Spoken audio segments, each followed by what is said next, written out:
Smarter Markets is back at IETA's North America Climate Summit 2025. I'm happy to be joined by Daniel Klier, CEO of South Pole. Thanks for joining us, Daniel. Thank you for having me. I know you're relatively new to your current position, so I've been asking everyone what they've been up to over the past year, but maybe you could tell us, what brought you to South Pole and what you've been focused on. Yeah, as you say, I'm a bit more than a year into the job now. My own background is I spent a decade as a partner at McKinsey and then a decade building HSBC's climate finance offering and also running strategy. So my question was always, how do you mobilize money at scale for climate action? And there are a few mechanisms that we successfully implemented, the green bond franchise and others. But our main problem remains that everything is so bespoke and transactions take forever. So the carbon market always came into my focus because it was one of the very few mechanisms how to mobilize money at scale. And when South Pole approached me and the investors behind South Pole, clearly there was an opportunity that I could not miss. As you know, it's a 19-year-old company. It's pretty much as old as the carbon market, has been shaping the trajectory of the market. And the market is at a huge inflection point. And I think to your question, sort of what have we been up to in the last year? I think that there are two important angles to what we've been doing. One is building the robustness in the infrastructure that we are ready for a market that will feel a lot more like a compliance market. Coming out of the financial services industry, every market crisis is an opportunity to improve the plumbing, improve the mechanisms, improve how we think about risk management, integrity, compliance, and all the foundational elements that you need to scale. And the second one is shifting our portfolio quite radically from a market that was very geared towards the voluntary market to a market that is heavily skewed in direction of Article 6, CORSIA, domestic compliance markets in Japan, in Australia and the like, where we see the big future of the industry. So you see the big opportunity and more of the compliance. And what does that portfolio shift look like? Is it different types of projects that you're investing in now? Yeah, for me, there are two sort of critical shifts happening. One is, especially when you think about Article 6, it's what we call the high-hanging fruits. Mm-hmm. And we think that Article 6 will capture the topics that governments, especially in the Global South, find really, really hard to do. Cement decarbonization, road transport decarbonization. We're leading the work on early retirement of coal-fired power plants, things that you will never mobilize in your domestic budget. You need Article 6, you need governments to come in from the Global North in particular to fund those. And the second one is the shift into removals. It is very, very clear that the market demands removals. I think that's where the SBTi standards are going. That's where other standards are going. That's where the European Commission is going, and therefore it is a heavy shift into removals, both tech and nature. But we clearly have I think seen that that's where corporate and national demand is going. And you talked about coming to carbon markets as a way to drive that investment at scale. What do you see as the biggest challenges to getting that, type of money flowing into these carbon reduction and removal projects? Yeah, and maybe I use that to just put up one or two numbers on the table, because for me that's really important.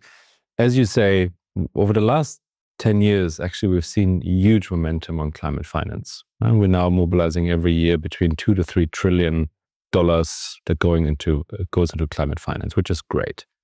But 90% of that's going into renewable, into electric road transport, so EVs, and 85% of that's going into the Global North. So what are we not funding? We're not funding the next technologies that help us in hard-to-abate sectors, that help us to bring technologies like hydrogen over the line, and we're not funding infrastructure investments in the nations that need it most, right? Where population growth is high, where energy demand is going through the roof. And so we need a market mechanism that allows that. The carbon market is one of the very few that can do this. But for that to scale, you need to borrow, I think, the learnings from the financial services sector, from the commodity market, that enables something that moves beyond, at the moment, a sort of a $1.5 billion size market, which is nice, but doesn't justify the complexity that we have. And so in every market to scale, you need three things. You need supply side integrity, you need a clear demand signal, and you need to have the infrastructure that can scale.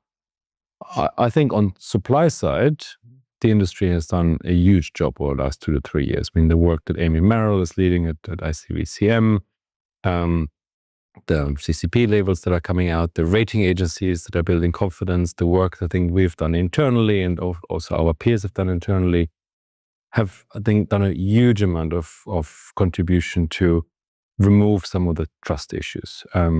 I think it is important to say that this market will always have challenges because projects are in difficult geographies, they're new technologies. This will never be sort of plain sailing, but we need the infrastructure and the integrity mechanisms to alleviate that. Demand side, I think, is the much more complicated one, right? I think we're not there yet. We still don't have clear guidance from SBTi. We still don't have quite clear governance guidance, but there's certainly an acceptance coming through that we will not deliver decarbonization in a straight line with just saying we have to do less, right? I mean, that the fact that now the European Union moves down the route where they accept Article 6 credits into their 2040 targets. I think many of the voluntary standard setters understand that you need credits to deliver net zero. That, I think, will start to shape real corporate demand. And just the last few days walking around New York City gave me a lot of confidence that is happening. And the third piece is the right infrastructure. So the registries that are now upgrading, the stock exchanges that are coming in, all of that will give the robustness of an infrastructure, and the UN building out the Article 6 framework so you can actually move a market that at the moment is 0.4% of global emissions to something that is a bit closer to a few percent of it. And are there certain key pieces of infrastructure that you see as lacking on the financial side in the carbon markets? I think it's generally a level of maturity. I always jokingly say we live in a very data-rich and infrastructure-poor environment. And I don't want to bring out the wonderful buzzword of AI, but I think AI actually allows us to fast-track some of that, because data actually we can suddenly do so much more with that information. And there obviously are initiatives on improved data protocols and new registry systems. The bigger worry I have there is almost the proliferation of systems. At some point we need to bring that together and standardize. But actually, I think there's quite good progress in that space to move us to the next level. Great.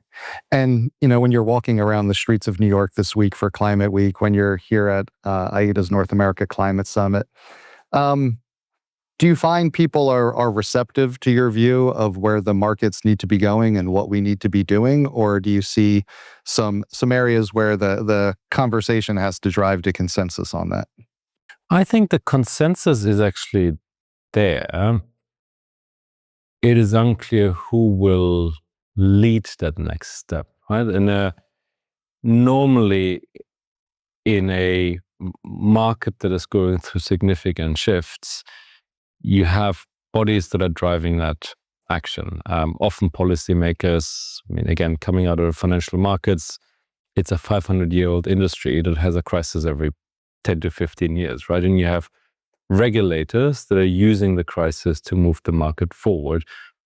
That clearly is missing at the moment. And in the current political environment, it's hard to see who will actually take that leadership, right? So the market is a little bit left on its own.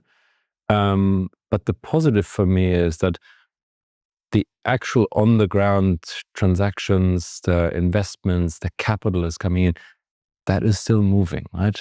Despite all the noise around us, people want to see this be successful, and that gives me a lot of excitement and encouragement. Absolutely. And if you think about, what you might like the next year to look like, are there certain things that people who are in the markets we could be accomplishing over the next year that would help advance progress on climate action to make the carbon markets more effective? I mean, my main message to all the companies that I'm seeing, we had a big dinner last night, is we need to use the next 12 months to build the muscle in every company that the next offtake transaction doesn't take 18 months, but we can start to reduce the transaction cost, the cycle time. So I think the next 12 months, we need to spend a lot of time that every company starts to do small removal transactions, small long-term offtakes, just build that experience. Airlines that are going to come into picture in 26 and 27, they need to make their first test purchases. So for me, it's building the rails, building the infrastructure, building the confidence that actually the legal frameworks are working, the insurance contracts are working, because we don't have time to do all of this in 27, 28 when the market really needs to scale. All right, fantastic. Well, thank you so much for dropping by. It's great to be able to catch up with you. Yeah, really fun. Thank you for having me.